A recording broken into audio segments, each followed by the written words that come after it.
আমার ভুলভাল হইলে আপনারা ইয়া করে দেন। আমি দেখা যাচ্ছে পেজটা? পাকের ভাই আছেন? দেখা যায় দেখা যায়। শালীন ভাই আছে? আচ্ছা, বাকের ভাই আছেন? বাকের ভাই আবার কই গেল? আচ্ছা, যেমন ধরেন এখান থেকে আমি বলতে থাকি, সেটা হচ্ছে পাকের ভাই আবার জয়েন করলে আবার বলবো না, অসুবিধা নেই, আরেকবার বলবো, রেকর্ড তো থাকবেই। যেটা হচ্ছে যে আমরা প্রথমে ইভিএম অ্যানালাইসিস যেটা করবো আর কি। ইভিএমটা কিভাবে অ্যানালাইসিস করছি, ইভিএমটার জন্য আমার আসলে ব্রেকডাউনটা লাগবে, start date, end date, duration, এই জিনিসটা আমার লাগবে। এখন আমি পুরা ব্রেকডাউনটাকে আবার ধরেন ছোট আকারে নিয়ে আসছি, কারণ কি আমরা ধরেন যে এই যে টোটালটা যদি করতে যাই, সেটা আমার আসলে একটা প্রজেক্ট ম্যানেজমেন্ট, একটা সফটওয়্যার মেনটেন করা লাগবে। যেহেতু একটা আমরা প্রজেক্ট সাবমিট করছি, সে একটু সংক্ষেপে করে ফেলছি। সংক্ষেপে বলতে ধরেন যে এই মডিউলটার আন্ডারে ধরেন 1.1 এর আন্ডারে যে আইটেম গুলো আছে, এই প্রত্যেকটার ভ্যালু গুলাকে যোগ দিয়ে এই মডিউলটার ওয়েটটাকে বের করছি, ওয়েটটাকে বের করছি। সেটাই হচ্ছে আমার প্ল্যান ভ্যালু। যেমন ধরেন আমি যদি ধরলাম এই টোটাল আইটেম যতগুলো আছে, সেইটাকে ধরেন আমি টোটাল আইটেম গুলার পার্সেন্টেজটা হচ্ছে আমার এই প্ল্যান ভ্যালুর আইটেমটা চলে আসবে।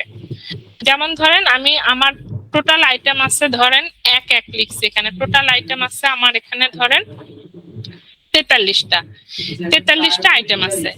43টা আইটেমের মধ্যে ধরেন এখানে 5টা আইটেম আছে, তাহলে 5টা আইটেম হইলে আমার এখানে ওয়েটটা কত হবে দেখেন, 5 ডিভাইডেড বাই 43 ইন্টু 100, তার মানে ওয়েট হচ্ছে এটা আমার এইটার ওয়েট হচ্ছে 11.63। তাহলে আমার 43টা আইটেম আছে, 43টা আইটেমের মধ্যে এই 5টা আইটেম যদি আমি শেষ করি, তাহলে আমার 11.63% কাজ শেষ হবে। ঠিক আছে, এটা বুঝা গেছে কথাটা? আমি এখন সরাসরি 11 ধরে নিব যে 1.1 কাজটা করতে আমার 11% হবে, 1.2 কাজটা শেষ করতে আমার 16% হবে। 16 কেন, এখানে 7টা আইটেম আছে, তাহলে 7টা আইটেম 43টা থেকে 7টা যদি করি, তাহলে পার্সেন্টেজে নিলে 16% কাজ হয়ে যাবে আমার। এইভাবে একটা পার্সেন্টেজকে বলতেছি ওয়েট দিচ্ছি আর কি। আমি এখন এই ব্রেকআপে যাচ্ছি না, ধরে নিচ্ছি যে আমার এই 1.1 এর যে এত তারিখ থেকে এত তারিখে শেষ হবে, ধরেন 15 তারিখ থেকে 25শে ফেব্রুয়ারি, অর্থাৎ ধরেন 20 দিন, 25 দিন বা 30 দিন লাগবে এই কাজটা আমার শেষ করতে। এই কাজটা শেষ করতে আমি 11.63% আমার কাজ শেষ হবে। তাহলে আমি কি করতেছি এখন, ধরেন আর ওই ব্রেকডাউনে না গিয়ে আমি একদম হাই লেভেলের ওই মডিউল গুলাকে ধরলাম, যে এত তারিখ থেকে এত তারিখে যদি আমি প্ল্যান করি, তাহলে আমার 11% শেষ হবে। তাহলে 11% এটা হচ্ছে আমার প্ল্যান ভ্যালু। তাহলে 11% যদি শেষ হয়, তাহলে আমার বাজেট এট কমপ্লিশন ছিল হচ্ছে 2,86,000।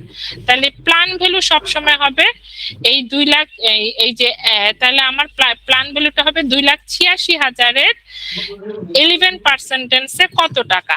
এই যে দেখেন এই ফর্মুলাটা হচ্ছে আমার 2,86,000 টাকার মধ্যে 11% শেষ করতে গেলে আমার কস্টিং কত, সেইটা হচ্ছে আমার প্ল্যান ভ্যালুর টাকাটা। কথাটা বুঝা গেছে?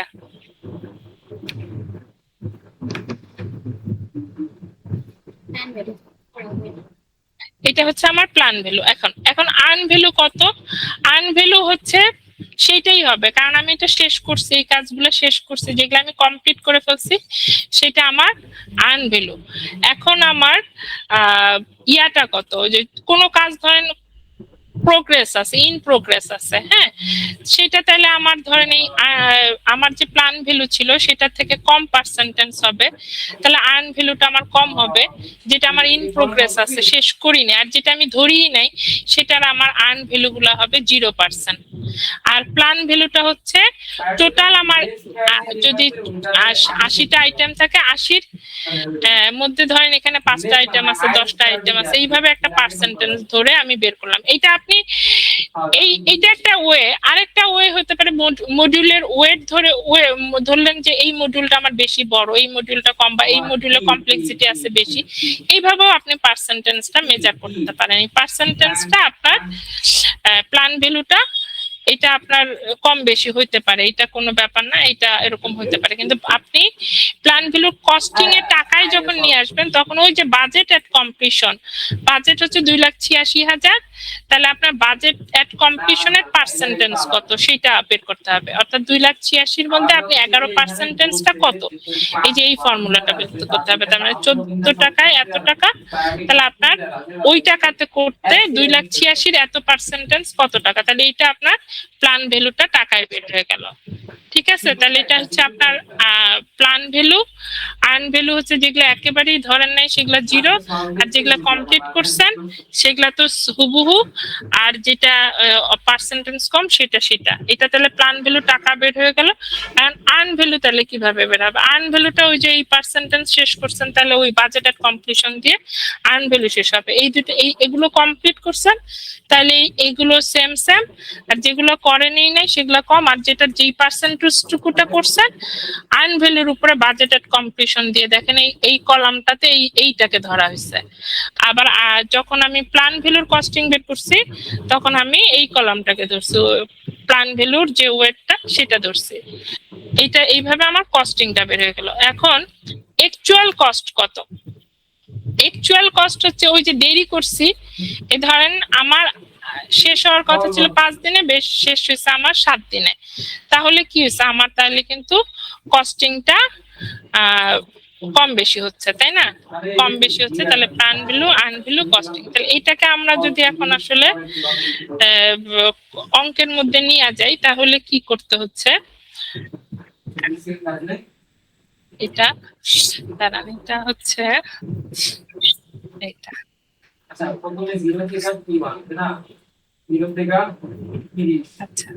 এই যে এখানে ধরেন প্ল্যান ভ্যালুটা বের হলো বাজেট এট কমপ্লিশন কত পার্সেন্টেজ, তাহলে সেটা দিয়ে বের হলো প্ল্যান ভ্যালু। আর্ন ভ্যালুটা বের হলো ওই যে বিএসসি, বাজেট এট কমপ্লিশন কতটুকু শেষ করছে, আর্ন ভ্যালু বের হলো। অ্যাকচুয়াল কস্টটা আপনার তখন ওইটা দিয়েও বের হতে পারে, বা আপনি ধরে নিলেন একটা অ্যাকচুয়াল কস্ট। তাহলে আপনার এখন কস্ট ভেরিয়েন্স বের করতে হবে। হ্যাঁ, কস্ট ভেরিয়েন্স হচ্ছে আর্ন ভ্যালু থেকে অ্যাকচুয়াল কস্টটা মাইনাস করলে আপনার কস্ট ভেরিয়েন্সটা বের হচ্ছে। যেহেতু আর্ন ভ্যালু হচ্ছে আপনার যেটা আপনি মানে খরচটা আপনার বেশি হয়ে গেছে, আপনি যে প্ল্যান করছিলেন তার চাইতে বেশি বা কম, সেই আর্ন ভ্যালু থেকে অ্যাকচুয়াল কস্টটা মাইনাস করলে আপনার কস্ট ভেরিয়েন্সটা বের হয়ে আসবে। হ্যাঁ, আর শিডিউল ভেরিয়েন্সটা বের হচ্ছে আর্ন ভ্যালু থেকে প্ল্যান ভ্যালুটা মাইনাস করলে শিডিউল ভেরিয়েন্সটা বের হচ্ছে। তাহলে এখানে আপনি দেখেন, এখানে এই জায়গায় অবশ্য বের করা নাই, কোথায় বের করছিলাম?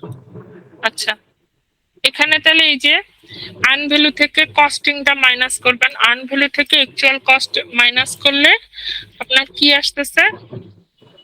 আর্ন ভ্যালু থেকে অ্যাকচুয়াল কস্ট বাদ দিলে আপনার এই যে কস্ট ভেরিয়েন্স, যে আপনি অ্যাকচুয়ালি কত টাকা খরচ করছেন, আর্ন ভ্যালু তো বের করে ফেলছেন, তার থেকে কত বেশি খরচ করছেন, সেটা হচ্ছে কস্ট ভেরিয়েন্স। শিডিউল ভেরিয়েন্স হচ্ছে আপনি প্ল্যান করছিলেন কত, আপনি প্ল্যান করছিলেন এইটা, আর আপনার আর্ন ভ্যালু হচ্ছে এত, আর প্ল্যান ভ্যালু ছিল এত, আর্ন ভ্যালু ছিল এত, তার জন্য যে কস্টিংটা ছিল সেটা থেকে সেটা মাইনাস করলে এই যে আপনার শিডিউল ভেরিয়েন্সটা বের হয়ে যাচ্ছে। হ্যাঁ, তাহলে আপনি দেখেন যদি কস্ট ভেরিয়েন্স যদি নেগেটিভ আসছে, নেগেটিভ আসা মানে হচ্ছে প্রজেক্টটা হচ্ছে ওভার বাজেট করছেন, তার মানে কস্টিং অ্যাকচুয়াল কস্ট আপনার বেশি হয়ে গেছে, আর্ন ভ্যালুর চাইতে অ্যাকচুয়াল কস্টটা আপনি বেশি করে ফেলছেন। আর শিডিউল ভেরিয়েন্স এর ক্ষেত্রে দেখেন, যখন আপনার আর্ন ভ্যালুর চাইতে প্ল্যান ভ্যালুটা আপনার এখানে যে বেশি হয়, তার মানে মাইনাস হয়, তাহলে আপনার প্রজেক্টটা হচ্ছে বিহাইন্ড শিডিউলে আছেন। আপনি প্ল্যান করছিলেন আর আর্ন করছেন কম, তাহলে আপনার কি হচ্ছে এই শিডিউলটা নেগেটিভ আসছে। নেগেটিভ আসা মানে প্রজেক্ট আপনার বিহাইন্ড শিডিউল আছে, তার মানে আপনার এখানে ভালো পারফরমেন্স করেন নাই। আপনি এখানে চাইছিলেন 15 তারিখ থেকে 25 তারিখের মধ্যে শেষ করতে, কিন্তু শেষ করছেন 27 তারিখে, বা এটা শেষ করছেন এখানে আরো আপনার 10 দিন বেশি লাগছে, 10 দিন বেশি লাগছে। তাহলে আপনার কি হচ্ছে, আপনার ইয়াটা আপনার প্ল্যান ভ্যালুর চাইতে আর্ন ভ্যালুর ইয়াটা চেঞ্জ হচ্ছে। এই চেঞ্জটা থেকে আপনার এই যে ভ্যালুটা আসবে আর কি, কোথায় গেল, আচ্ছা তার মানে নেগেটিভ আসছে। তাহলে এখানে বলবে যে এটা আমার বিহাইন্ড শিডিউল আছে আর এটা আমার ওভার বাজেট আছে। হ্যাঁ, আর যদি পজিটিভ হইতো তাহলে এটা, বা জিরো হইতো তাহলে অন টাইমে আছে আর কি। And cost performance index, cost performance ইন্ডেক্সটা হচ্ছে earn value divided by actual cost. এখানে আর্ন ভ্যালু যেটা বের করছি আমরা আর কি, আর্ন ভ্যালু ছিল হচ্ছে আমার এটা 1,37,000, আর এটার সাথে আমার কস্টিংটা কত ছিল, অ্যাকচুয়াল কস্ট আমি খরচ করছি 1,50,000, তাহলে আমার এখানে আসছে ভ্যালুটা 0.92।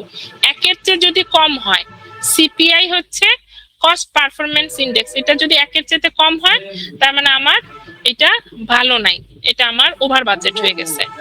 আবার শিডিউল পারফরমেন্স হচ্ছে earn value divided by plan value. হ্যাঁ, তাহলে আমার এখানে আর্ন করছি এত, প্ল্যান করছিলাম 1,57,000, আর এখানে আর্ন ভ্যালু হচ্ছে আমার 1,37,000, মানে এখানে আমার এটা হচ্ছে শিডিউলটাও আমার বিহাইন্ড দ্য শিডিউল আছে। এটা আমার একের নিচে থাকা মানে হচ্ছে খারাপ পারফরমেন্স ভালো না। হ্যাঁ, এক হওয়া মানে অন শিডিউলে আছি, বা বিহাইন্ড মানে অন শিডিউলে আছি, বা অন কস্ট অন বাজেটে আছি আর কি। হ্যাঁ, তাহলে আমার এখানে কি কি বের হলো, এখানে হচ্ছে বিএসসি, পিভিইবি, এসি, সিভি এগুলা তো বের হয়ে গেল। এটা সিপিআই, এসপিআই বের হলো। তারা এটাকে আমার লেটেস্টটা ছিল না, কোনটা ছিল, কোনটা যে করছিলাম ফাইনালি বুঝতেছি না। আচ্ছা দাঁড়ান, এটা মানে লেটেস্ট ছিল না, আরো কিছু ছিল বাদ। দাঁড়ান দেখি কোথায় আছে।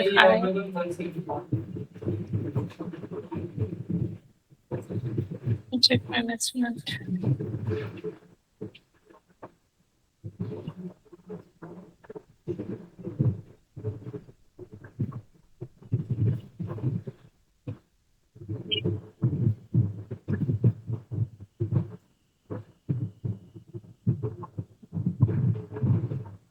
যে ডকুমেন্টে তো কিছু আছে। আচ্ছা, আরো কিছু অ্যানালাইসিস করা ছিল, এটা যে ডকুমেন্টটা কোথায় গেছে,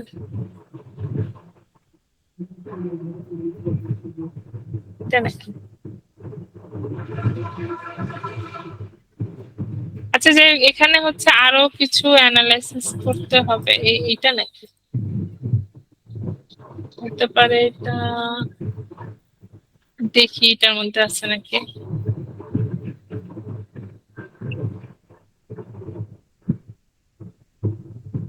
ও হ্যাঁ, এটার মধ্যে কোথায়, আচ্ছা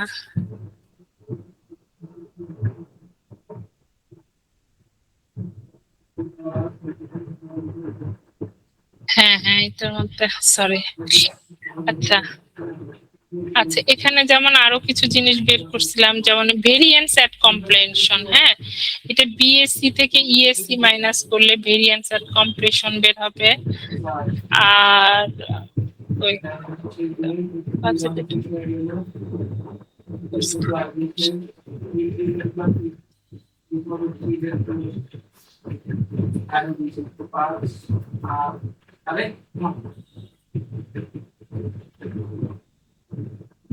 আচ্ছা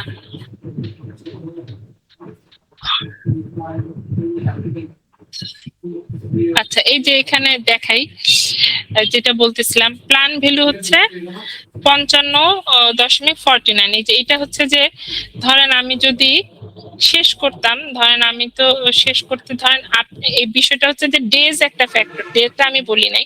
ধরেন আমি 1লা মেতে এসে রিপোর্ট করতেছি, 1লা মে, তো 1লা মেতে এসে আমি যদি এইগুলা যোগ দিলে যে টোটালটা, হ্যাঁ, যোগ দিলে এই এই এটা তো আমি প্রত্যেকটা মডিউল ধরে বের করছি এর প্ল্যান ভ্যালু, যে 140টার মধ্যে এত পার্সেন্টেজ এত পার্সেন্টেজ। তাহলে আমার এই পয়লা মেতে এসে আমি তাহলে এই 3টা তো শেষ করবই, সাথে এইটার ধরেন 2% শেষ করব। তাহলে এই 3টার সাথে এটা যোগ দিলে আমার যেটা বের হবে সেটা হচ্ছে আমার এই যে প্ল্যান ভ্যালুটা।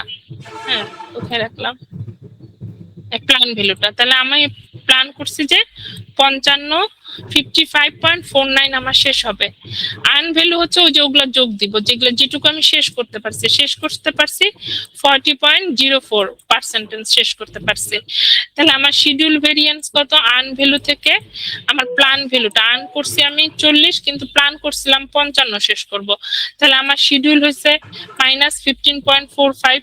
হ্যাঁ, তাহলে নেগেটিভ শিডিউল হয়েছে, তার মানে আমি বিহাইন্ড শিডিউল আছি। আবার schedule performance index earn value থেকে প্ল্যান ভ্যালু পার্সেন্টেজ করব 0.72, মানে 1 থেকে কম আছে। সেম সেম যদি হতো তাহলে 1, তার মানে আমার এটা আমার ইয়া আছে, বিহাইন্ড শিডিউল আছে। হ্যাঁ, 1 থেকে কম আছে মানে বিহাইন্ড শিডিউল আছে। আর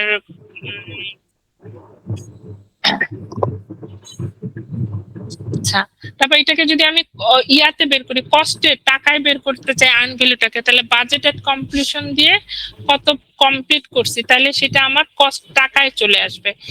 2,86,000 টাকার মধ্যে 40% শেষ করছি, তাহলে আমার টাকা কত টাকা? 1,14,000 টাকা আমি আসলে আর্ন করছি। কিন্তু যদি আমি এই 55% শেষ করতাম তাহলে আমার 2,86,000 মধ্যে 55% সেটা আমার হইতো যে প্ল্যান ভ্যালু, যে 55% ওইটা আমার বের হইতো, যে ওই টাকাটা আমি আমার তাহলে প্ল্যানে ছিল, কিন্তু আমি আর্ন করছি এত টাকা। তাহলে কস্ট ভেরিয়েন্স গুলো তো, তবে এই মানগুলো যখন বের হয়ে যাচ্ছে তখন কত সোজা, জাস্ট মাইনাস করলে কস্ট ভেরিয়েন্স বের করছে। সিপিআইটাও বের করাটা ইজি। হ্যাঁ, তারপর এসপিআইটাও বের করা ইজি, কারণ এগুলা সব প্রথমে আপনাকে earn value, plan value, actual cost এগুলোকে আগে বের করতে হবে। বের করলে বাকিগুলো আর কিছু না, বাকিগুলো জাস্ট এই অঙ্কর মধ্যে বের করতে পারবেন। হ্যাঁ, এস্টিমেট এট কমপ্লিশন যদি আপনি এইভাবেই আগাইতে থাকেন তাহলে আপনার কি হবে? বাজেট এট কমপ্লিশন ছিল 2,85,000 আর সিপিআই হচ্ছে আপনার 8-9%। তাহলে আপনি যদি এইভাবেই আগাইতে থাকেন তাহলে এস্টিমেট এট কমপ্লিশন তাহলে আপনার শেষ হয়ে যাবে 3,22,000 লাগবে, কারণ আপনার 2,46,86 টাকা হচ্ছে আপনার বাজেটেড কমপ্লিশন। মানে আপনি যদি এইভাবে একদম একুরেট ডেটে শেষ করতে পারেন কাজটা তাহলে আপনার 2,86,000 লাগবে, কিন্তু আপনি তো আপনার গতি হচ্ছে 89% এইটা 100% যান নাই। 89 যদি হয় এইভাবে যদি আগাইতে থাকেন, এস্টিমেট এট কমপ্লিশন ইএসসিটা হবে বিএসসি ডিভাইডেড বাই সিপিআই, তাহলে আপনার 3,22,000 টাকা। প্রজেক্টটা যখন শেষ হবে তখন আপনার খরচ হয়ে যাবে 3,22,000 টাকা। তাহলে ভেরিয়েন্সটা কত?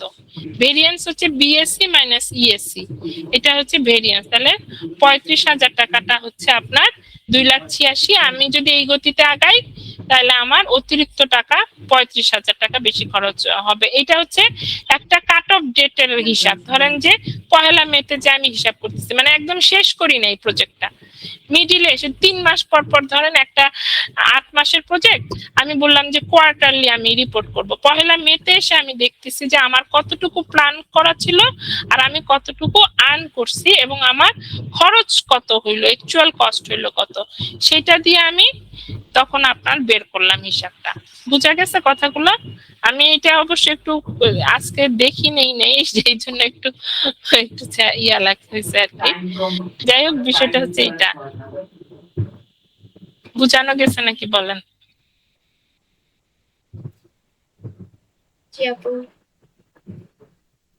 আচ্ছা, বাকেট ভাই বুঝছেন? হ্যাঁ বুঝছি, ভালো হয়েছে। এই ডকুমেন্ট গুলা দিয়ে দিব, আর দেখেন তারপরে যদি অসুবিধা হয় ফোন দিয়েন কালকে, বলে দিব না অসুবিধা কোনো কিছু। আর ডকুমেন্ট গুলা দিয়ে দিচ্ছি। হ্যাঁ, ঠিক আছে, ভালো থাকেন সবাই। আর রেকর্ডটা তাহলে ওইটা দিয়ে দিও। হ্যাঁ, thank you very much. Okay, thank you. আসসালামু আলাইকুম।